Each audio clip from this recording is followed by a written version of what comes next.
আচ্ছা বন্ধুরা, অনেক দিন ধরে একটা প্রশ্ন তোমাদেরকে জিজ্ঞেস করব, সেটা বলা হয়ে ওঠে না বা জিজ্ঞেস করা হয়ে ওঠে না।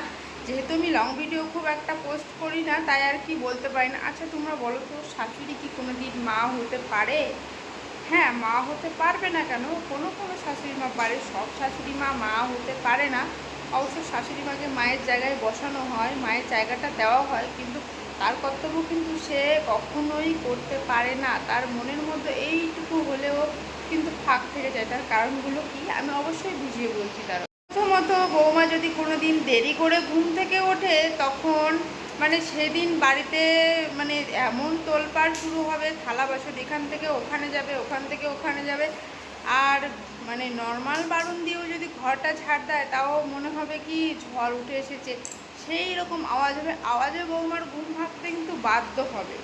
যদিও সে যদি চায় যে একটু আরাম করে ঘুমাবো, কিন্তু সে পারবে না। দ্বিতীয়ত, বিভিন্ন ধরনের কাজ থাকে, কোনো কাজই শাশুড়ির মন মতন হবে না। তৃতীয়ত, তার মেয়ের জামাই যদি তার মেয়েকে ভালোবাসে, সেটা হয় ভালোবাসা। আর তার ছেলে যদি বৌমাকে ভালোবাসে, তখন সেটা হয় যে ছেলেকে নিশ্চয়ই তাবিজ করেছে, তাবিজ করে আমার ছেলেটাকে বশ করে রেখেছে, তার জন্যই বইয়ের কথায় ওঠে আর বসে। এদিকে কিন্তু আমার শ্বশুর মশাই কিন্তু সবসময় শাশুড়ির কথায় ওঠে বসে, তার বেলায় কিন্তু কোনো দেশ নেই।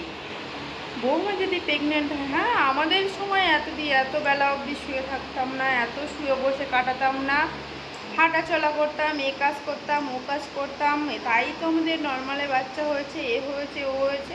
আর নিজের মেয়ের বেলায়, মা তুই এখানে বস, তোর কোনো কাজ করতে হবে না, তুই আমাদের বাড়িতে এসে থাক, বিভিন্ন ধরনের কথা। তো এটা কিন্তু সবার ক্ষেত্রেই হয়, হয়তো কোনো কোনো কারোর ক্ষেত্রে নাও হতে পারে, কিন্তু আমার ক্ষেত্রে কিন্তু এটা হয়েছে।